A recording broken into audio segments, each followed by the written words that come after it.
क्या पूछा जाता है? Poly halogen compound. कौन कौन से पॉली हेलोजन कंपाउंड हमारे पास है जिनमें नंबर ऑफ हेलोजन एटम ज्यादा होते हैं? फॉर एग्जांपल हमारे पास है CHCl3, this is called chloroform, है ना। चलो अब इसकी खास बात क्या है और इससे क्या पूछा जाता है, उन चीजों पे आपको ध्यान देना है बच्चों। क्लोरोफॉर्म एक तरह का एनेस्थेटिक एजेंट है।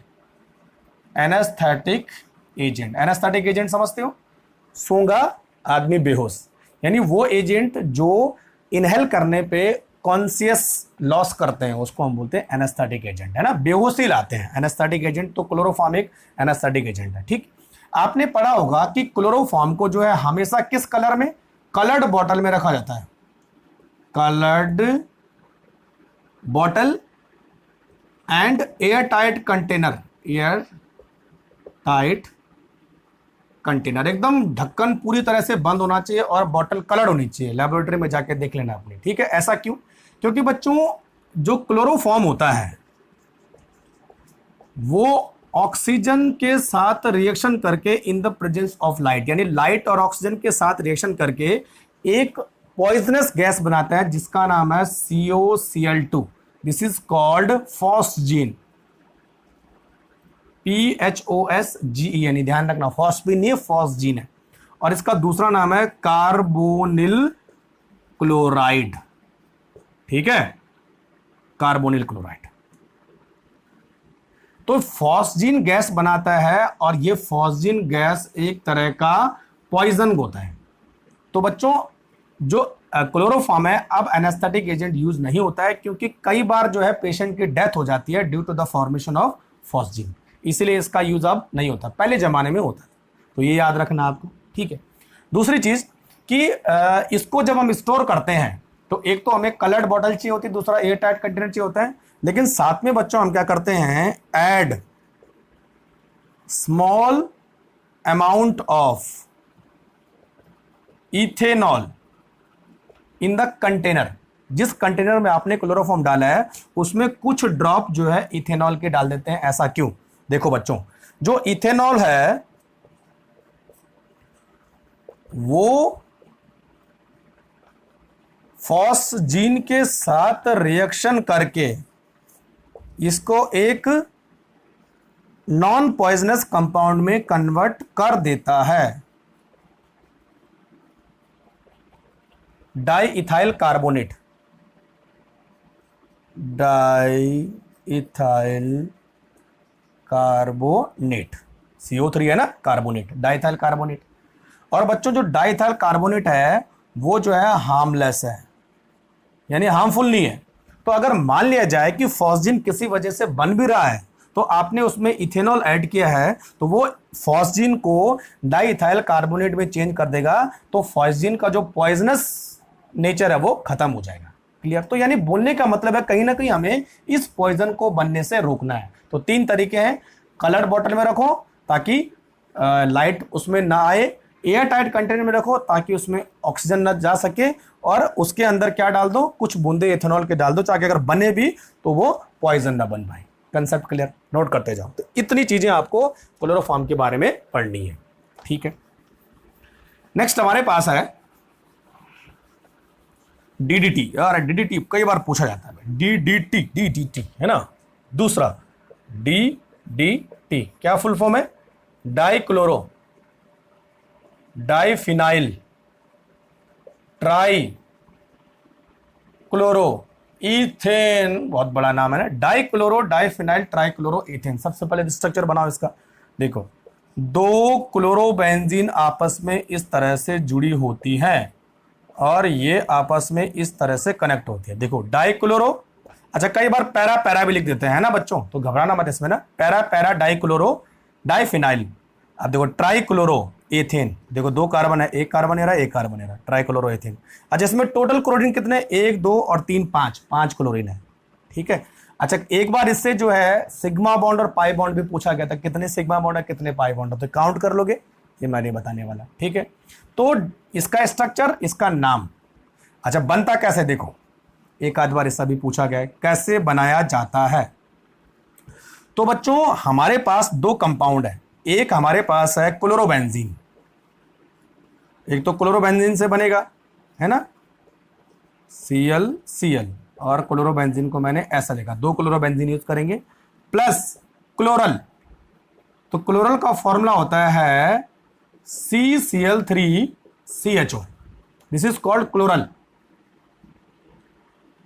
क्लोरल CCl3CHO या ट्राइक्लोरो एसिटिल्डिहाइड, बात एक ही है, दोनों नाम से इसको जाना जाता है। तो बच्चों क्या होगा, देखो यहां से ये H2O निकल गया और H2O को रिमूव करने के लिए हम यूज करते हैं H2SO4 माइनस H2O, तो सीधे ये बन जाएगा।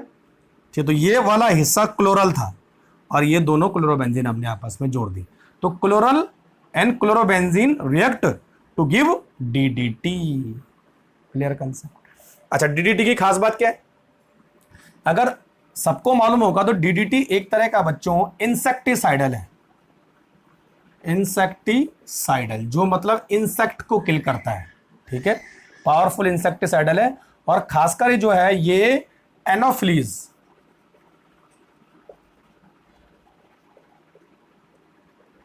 एनाफ्लीज मॉस्किटो को ज्यादा किल करता है, इसीलिए जो है मलेरिया के फैलने के चांस कम हो जाते हैं, क्योंकि आपको पता है जो फीमेल एनाफ्लीज मॉस्किटो है उसी की वजह से मलेरिया फैलता है।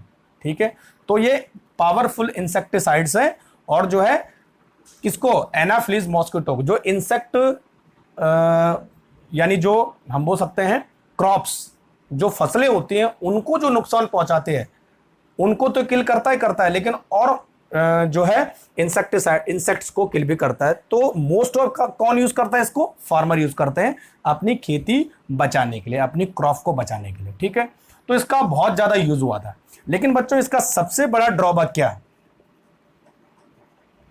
सबसे बड़ा ड्रॉबैक क्या है कि ये जो है नॉन बायोडिग्रेडेबल है। और बच्चों नॉन बायोडिग्रेडेबल होने की वजह से it called pollution.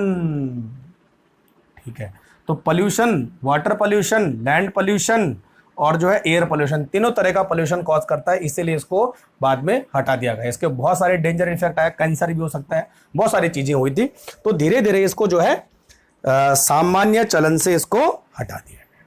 Clear concept, यही पढ़ना है इसके बारे में। चलो, तीसरा हमारे पास है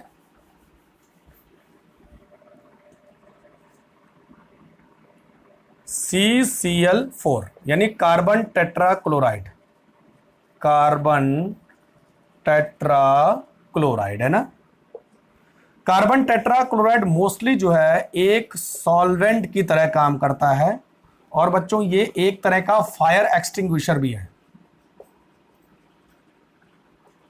आग बुझाने के लिए काम आता है, आग बुझाने के लिए ध्यान रखना। वैसे ड्राई CO2 यूज होते हैं, लेकिन कभी CCl4 भी as a fire extinguisher use होता था, लेकिन मोस्टली क्या होता है ये एज ए सॉल्वेंट यूज होता है। क्लियर? और कुछ एविडेंस ऐसे भी हैं कि ये ओजोन लेयर को भी डेप्लेट करता है, उसको डिस्ट्रॉय करता है। ठीक है, तो कार्बन टेट्राक्लोराइड के बारे में ये पढ़ना है। चौथा हमारे पास है CHI3 यानी आइडोफॉर्म। आइडोफॉर्म बच्चों, आइडोफॉर्म क्या होता है, आइडोफॉर्म एक तरह का एंटीसेप्टिक है।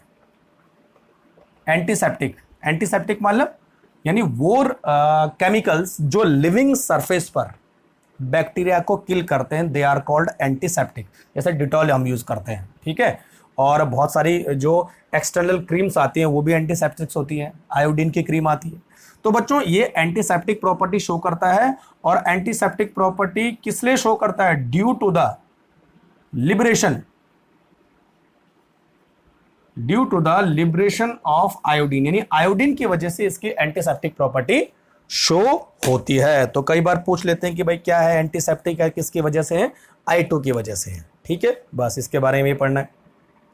अच्छा, ये किस कलर का होता है, येलो कलर का कंपाउंड होता है। ठीक है, पांचवा हमारे पास है CF2Cl2। चलो बताओ इसका नाम है बच्चों फ्रेऑन, FREON, फ्रेऑन। और फ्रेऑन जो है एक तरह का क्लोरोफ्लोरोकार्बन है, CFCs। ठीक है, फ्रेऑन का यूज क्या है, they are used as a coolant. Coolant यानी जो ठंडा करते हैं, और ठंडा कौन से करते हैं, एक एयर कंडीशन हो गया और एक रेफ्रिजरेटर।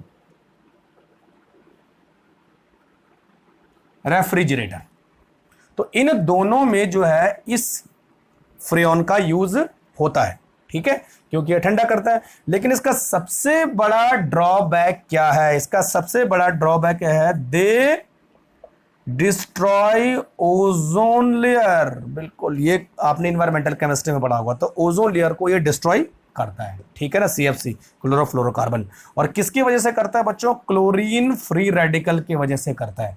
ये जो है डिग्रेड होके क्लोरीन फ्री रेडिकल बनाता है, ये chlorine free radical ozone layer को डिग्रेड करती है। अच्छा, कूलेंट के अलावा इसका एक और यूज है, प्रोपेलेंट्स। अच्छा, प्रोपेलेंट्स मालूम है आपको, जितने भी जो हम लोग डिओड्रेंट यूज करते हैं, सेंट और स्प्रे यूज करते हैं, तो वो जो बॉटल होती है उसको हम बोलते हैं एरोजोल्स कंटेनर। Aerosols container. और उस एरोजोल्स कंटेनर में जो गैस होती है वो प्रोपेलेंट होती है।